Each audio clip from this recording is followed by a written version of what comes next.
The Nexus Academy had achieved what educational theorists across the Stellar Federation considered impossible.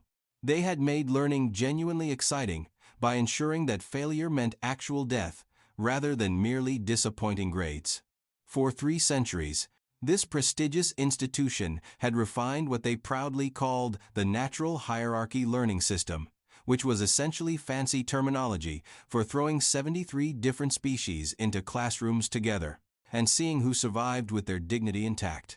The Academy's founding principle rested on the elegant observation that nature had already solved the motivation problem through millions of years of evolutionary refinement. Why struggle with artificial incentives when you could simply recreate authentic predator-prey dynamics in an academic setting? The resulting educational environment produced either exceptional scholars or exceptional fertilizer, depending on your position in the food chain and your ability to calculate trajectory mathematics while being actively hunted. Training Complex 12 Gamma represented the pinnacle of this pedagogical philosophy. The facility featured adaptive lighting that could simulate any homeworld environment, reinforced structural elements rated for seismic combat, and medical bays equipped with resurrection protocols for the more enthusiastic learning experiences. Emergency exits were strategically positioned throughout each classroom, though whether they led to safety or additional educational challenges depended entirely on your species classification and current academic standing.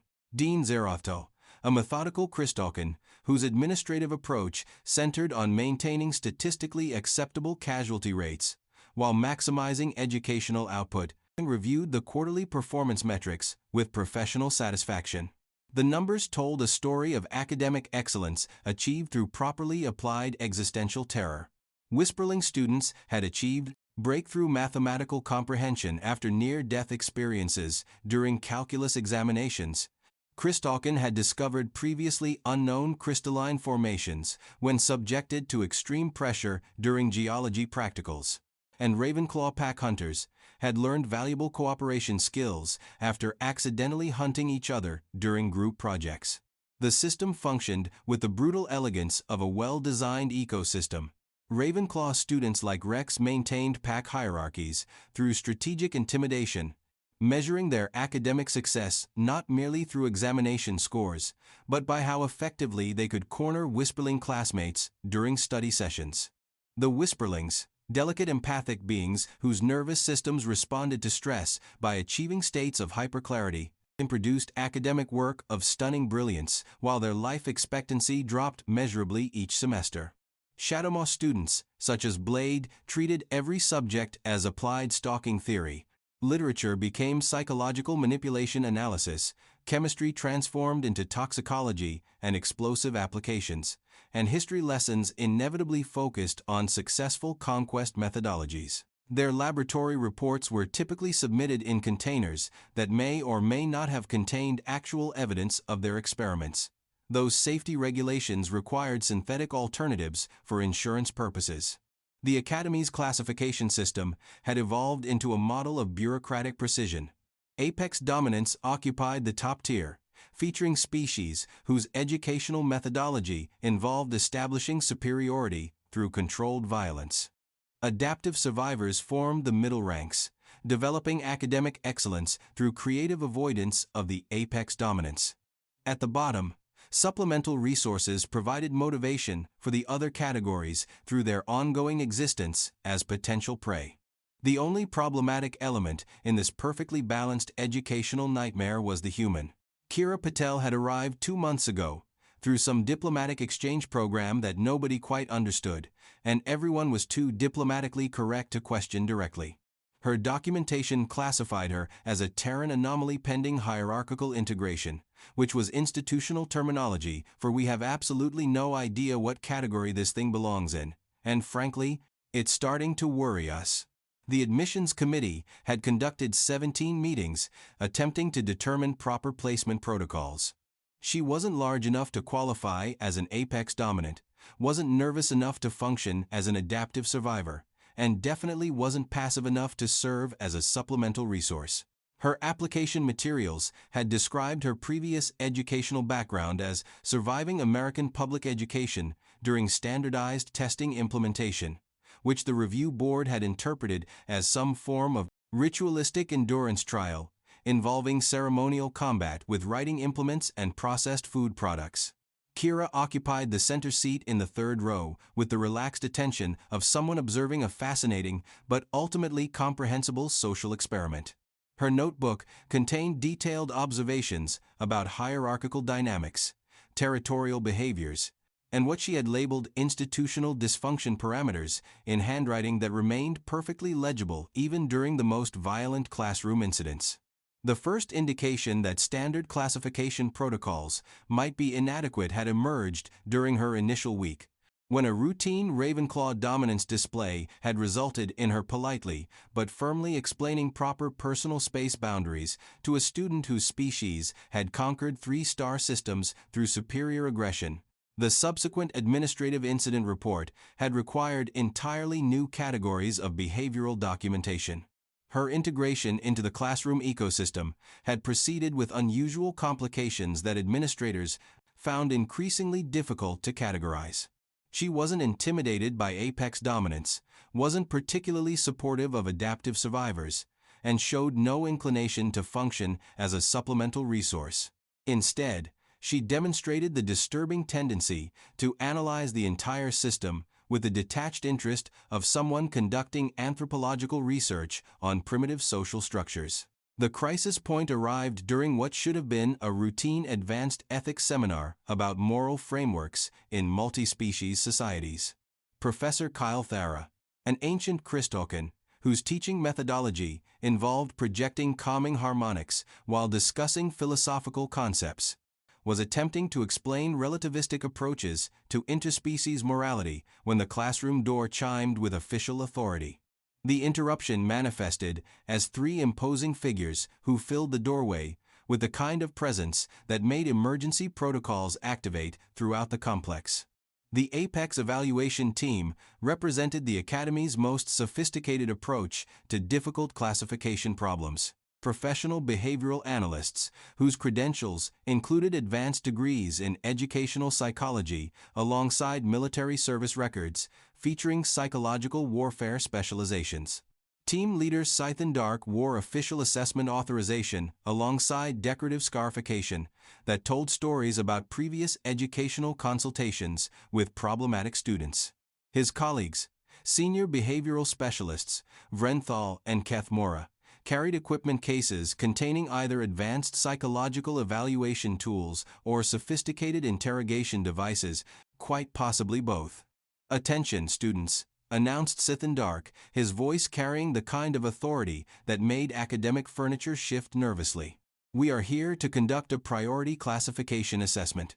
All properly categorized students will observe for educational purposes. The Terran anomaly will participate in comprehensive behavioral evaluation." The classroom atmosphere transformed from routine academic discussion to the kind of primordial tension that made evolutionary biologists write excited papers about survival responses. Luna, a whisperling student whose empathic abilities had developed stress-induced hypersensitivity from chronic academic terror, immediately projected defensive psychic barriers that made the air shimmer with protective energy. Rex straightened with predatory interest, while Blade began unconsciously cataloging potential weapons and tactical advantages. Kira looked up from her notes about moral relativism in galactic ethical frameworks with the mild irritation of someone whose intellectual curiosity had been interrupted by bureaucratic inefficiency. "Excuse me," she said, her voice carrying the particular brand of politeness that experienced educators had learned to recognize as a warning sign. "We're having a fascinating discussion about how different species approach ethical decision-making in complex social environments. Could your evaluation wait until after we finish exploring these concepts?" Scythen Dark produced what might charitably be called laughter, though it sounded more like expensive machinery experiencing catastrophic mechanical failure. "Terran anomaly. You will now demonstrate your species' behavioral responses under controlled stress evaluation. Please stand and prepare for assessment protocols." "I'd really prefer not to," Kira replied, remaining seated while making a careful note about interruption patterns in institutional settings. Professor Kyle Thara was just explaining how Christokan ethical frameworks emphasize harmonic balance in decision-making, and I think there might be some interesting parallels to human philosophical traditions that could enrich our discussion. Vrenthal stepped forward with the kind of movement that suggested violence was not merely possible, but professionally inevitable and carefully documented. This is not a request anomaly. Compliance with evaluation protocols is mandatory for all Academy attendees pending proper classification. Something subtle shifted in Kira's expression, like atmospheric pressure changes that preceded severe weather systems. She closed her notebook with the careful precision of someone handling historical documents, then rose with the fluid motion of someone who had spent considerable time perfecting the appearance of harmlessness while maintaining readiness for absolutely anything. "Could everyone please step away from the furniture?" she asked conversationally, her tone suggesting friendly concern rather than imminent violence. "I'd hate for anyone to get hurt during what I'm sure will be a perfectly reasonable academic assessment." The three specialists exchanged glances that conveyed approximately 27 volumes of predator communication protocols. Here was behavioral pattern recognition they understood completely. The desperate negotiation phase that preceded acceptance of inevitable educational termination. Kethmora moved to establish strategic flanking position while his colleagues prepared for what their training manuals described as taxonomic clarification through applied psychological pressure. Kira reached down and grasped a chair leg that had been wobbling annoyingly throughout the semester. The maintenance requests had been submitted through proper channels multiple times, but bureaucratic efficiency wasn't exactly the Academy's strongest institutional characteristic. She tested its weight and balance with the casual familiarity of someone selecting appropriate tools for specific professional tasks. "Now then," she said pleasantly, "let's continue our discussion about ethical frameworks, specifically regarding the moral implications of interrupting educational discourse and the appropriate responses to institutional overreach." Scythian Dark lunged with the kind of predatory acceleration that represented millions of years of evolutionary refinement specifically designed for subduing resistant prey species. Unfortunately, for his tactical calculations, human reflexes had evolved in an environment where literally everything was actively attempting to terminate them, including their food sources, weather patterns, geological features, and recreational activities. Kira sidestepped with impossible speed and brought the improvised weapon down across the specialist's extended arm with a crack that made emergency medical sensors activate throughout 3 decks of the station. Scythian Dark's roar of surprise and professional indignation cut off abruptly as a follow-up strike to his solar plexus sent him crashing into a desk that had been engineered to withstand small explosions, but apparently not high-velocity impacts from flying behavioral analysts. Vrenthal's attack commenced before his team leader had finished discovering new applications of gravitational physics. Kira spun the chair leg like a conductor orchestrating a particularly violent symphony, deflecting claws that could have shredded military-grade armor, then drove the weapon's pointed end into the specialist's knee joint with surgical precision. The resulting sound resembled expensive construction equipment suffering comprehensive mechanical failure while simultaneously disappointing its warranty providers.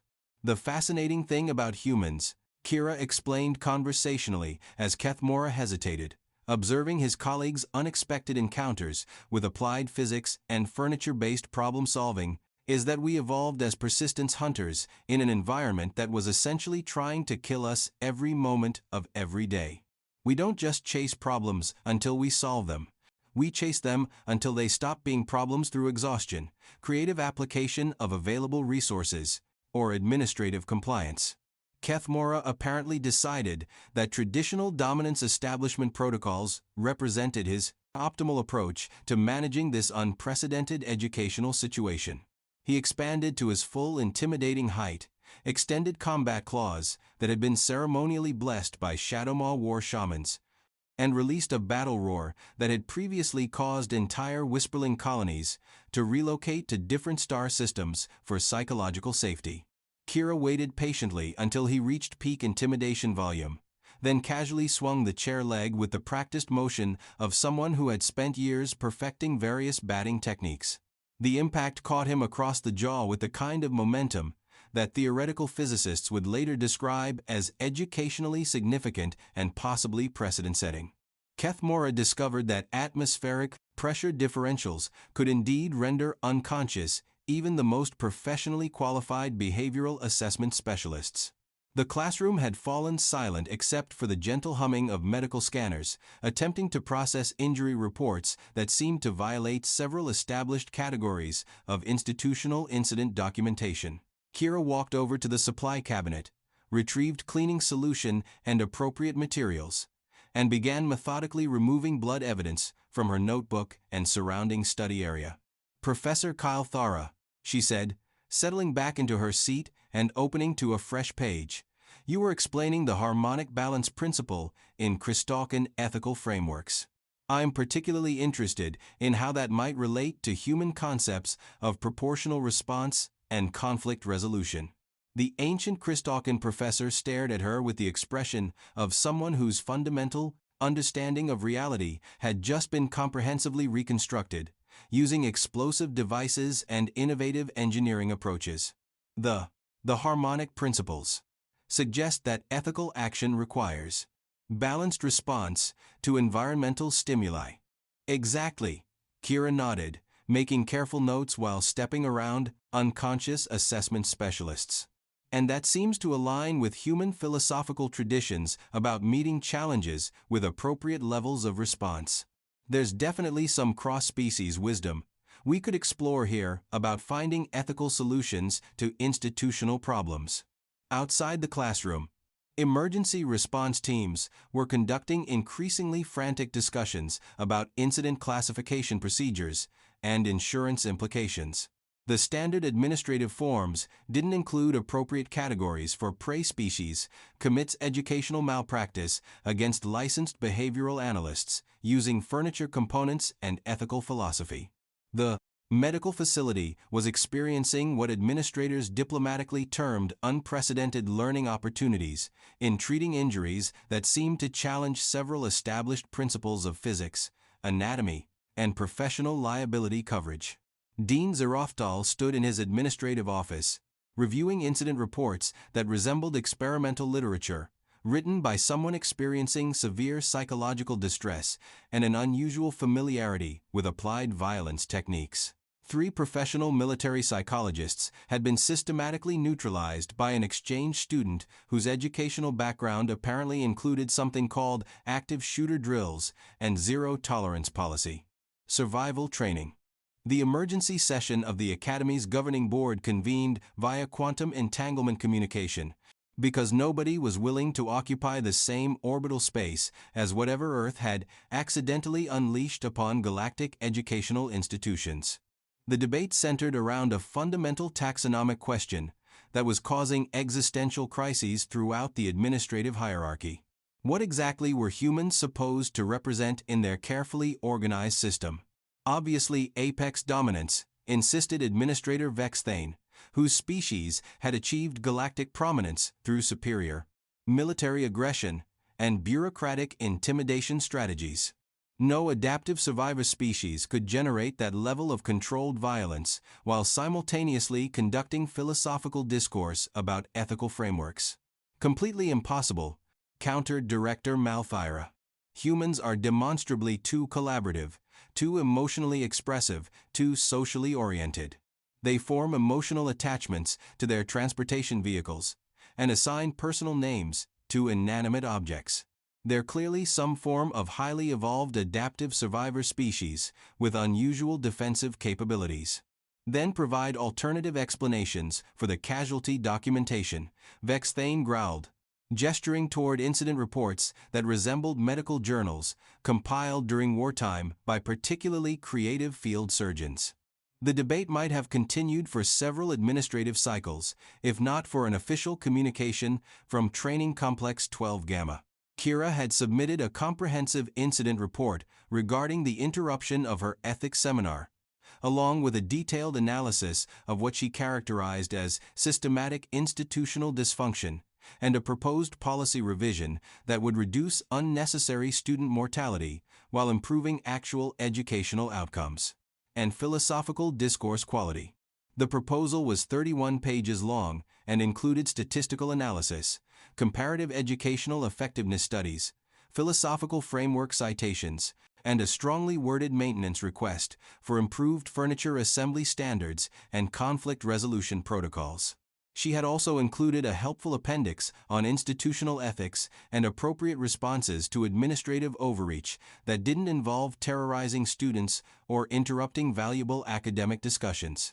The governing board reviewed her recommendations with the growing horror of administrators who suddenly realized they had been conducting their professional responsibilities incorrectly for multiple centuries. Her suggestions weren't revolutionary in their complexity. They were simply competent and ethically sound, which in the context of the Academy's educational philosophy represented the functional equivalent of revolutionary thinking. Within 3 weeks, new policies had been transmitted to all Stellar Federation educational institutions. The natural hierarchy learning system was quietly redesignated as collaborative academic excellence through mutual respect protocols.